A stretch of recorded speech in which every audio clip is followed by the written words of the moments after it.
উনি দৌড়ে দৌড়ে পাখির মতো পাখা নিয়ে উনি সারা জায়গায় যায় গুলি করে আসছে।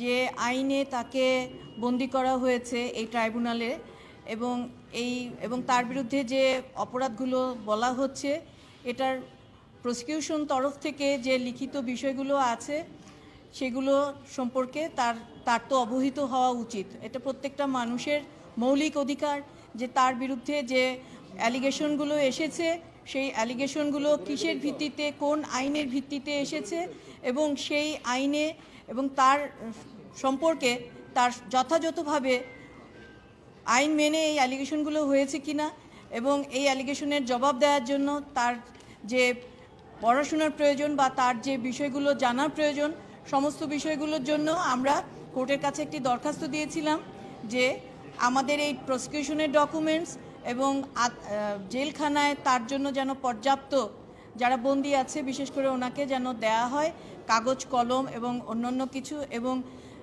এবং আইনের বইগুলো, এবং তার বিরুদ্ধে যে অ্যালিগেশন, বিশেষ করে তার বিরুদ্ধে যে অ্যালিগেশন এবং এ সংক্রান্ত যে আইনের বইগুলো আছে এই বইগুলো আমরা মূলত তাকে দিতে চাই, এবং এর কারণে আমরা একটা যেন উনি প্রপারলি ওনার জবাবটি দিতে পারেন। এবং আপনারা সবাই জানেন যে আইনজীবী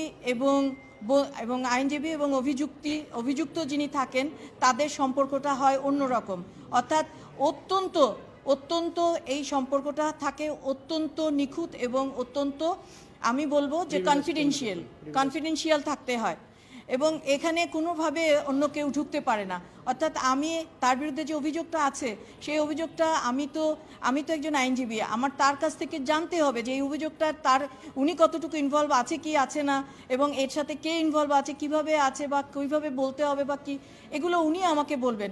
এটা এবং ডাক্তার রোগীর যেরকম সম্পর্ক অন্য কারো কাছে সে তার ভিতরে ঢুকতে পারে না, আইনজীবীর সাথে তার ক্লায়েন্টের সম্পর্কটাও কিন্তু ওরকম। এবং এটা আমরা চেয়েছি যে একটা সিল খামে যেন এই তার উত্তরটুকু আমরা পেতে পারি। তো আদালত যেটা বলেছেন আমাদের কাছে যে যেহেতু এখনও কোনো ফর্মাল চার্জ ফ্রেম হয়নি, সুতরাং ফর্মাল চার্জ ফ্রেম হলে সুতরাং এখন আপনার এই অ্যাপ্লিকেশনটা ফর্মাল চার্জ যেহেতু ফ্রেম হয়নি, সুতরাং এই অ্যাপ্লিকেশনটা এখন প্রযোজ্য না। তারপরেও আপনি যেহেতু এই বই এবং তার অ্যালিগেশনগুলো ওনার কাছে পৌঁছাতে চেয়েছেন, আপনারা আগে প্রথম যান জেলে এবং কেরানীগঞ্জে যান এবং সেখানে দেওয়ার চেষ্টা করেন। যদি সম্ভব হয় যদি ওনারা না নেয় তাহলে আপনারা আসেন। তো এখানে সত্য সেটা হচ্ছে গত আগস্ট মাস থেকে এখন পর্যন্ত ওনাকে আমি বহুবার চেষ্টা করেছি ওনার বই দেওয়ার জন্য, ওনাকে বিভিন্ন রকমের বই দেওয়ার জন্য, কিন্তু আইনের বই, অবশ্যই সেটা আইনের বই বা উনি যে সংক্রান্ত কাজ করেছেন সেই সংক্রান্ত বই, কিন্তু আমাদেরকে জেল কর্তৃপক্ষ সেটা দেয়নি। ওনারা বলেছেন যে জেল বিধি অনুযায়ী আমরা এটা দিতেও পারি নাও দিতে পারি, এটা আমাদের এক্সক্লুসিভ জুরিসডিকশন, এখানে আপনি কিছু বলতে পারেন না। ইভেন আমাকে ডেপুটি জেলার সাহেব বলেছেন যে এটা আপনি যদি এটা নিয়ে বেশি এটা নিয়ে যদি অ্যাগ্রেসিভ হন তাহলে আপনার আশা বন্ধ করে দিব। আমি আসলে খুবই ভীত, কারণ উনি বন্দি আছেন, ওনার অনেক কিছু প্রয়োজন আছে।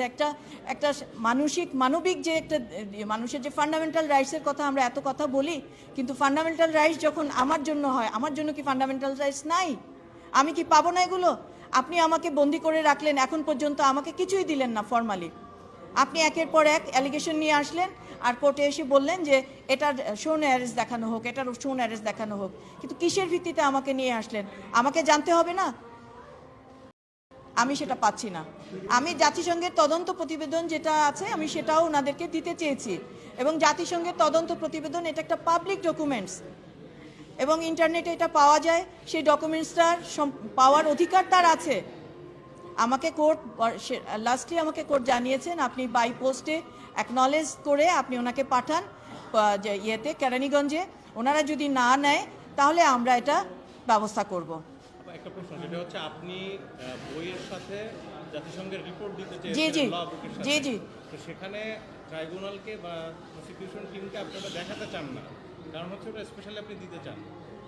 এইখানে এই দেখার দায়িত্ব সে দেখান বা না দেখান, আমাদের প্রশ্নটি হচ্ছে এই দেখার দায়িত্ব কি আসলে ট্রাইব্যুনালের কারোর, এই প্রসিকিউটরদের দায়িত্ব নাকি জেল কর্তৃপক্ষের দায়িত্ব? ভাই আমি এই উত্তরগুলো দিতে চাই না। আমি আপনাকে একটা কথাই বললাম যে আমি এখানে কথাও বলতে চাচ্ছিলাম না, কারণ হচ্ছে আমাকে বলা হয়েছিল, জেল কর্তৃপক্ষ আমাকে বলেছে যে আপনি যদি বেশি কথা বলেন আপনাকে ঢুকতে দিব না, আপনাকে দেখা করতে দিব না। আমি বলেছি আজকে ট্রাইব্যুনালকে এটা, যে আমি ভীত, আমি ভয় পাচ্ছি। ওনার বিরুদ্ধে শুধু ট্রাইব্যুনালের মামলা না আরো মামলা আছে? না, ওনার বিরুদ্ধে শুধু ট্রাইব্যুনালে কেন, ওনার বিরুদ্ধে তো জুলাই আগস্টের মামলা আছে, সারা বাংলাদেশে মামলা আছে। উনি দৌড়ে দৌড়ে পাখির মতো পাখা নিয়ে উনি সারা জায়গায় যায় গুলি করে আসছে।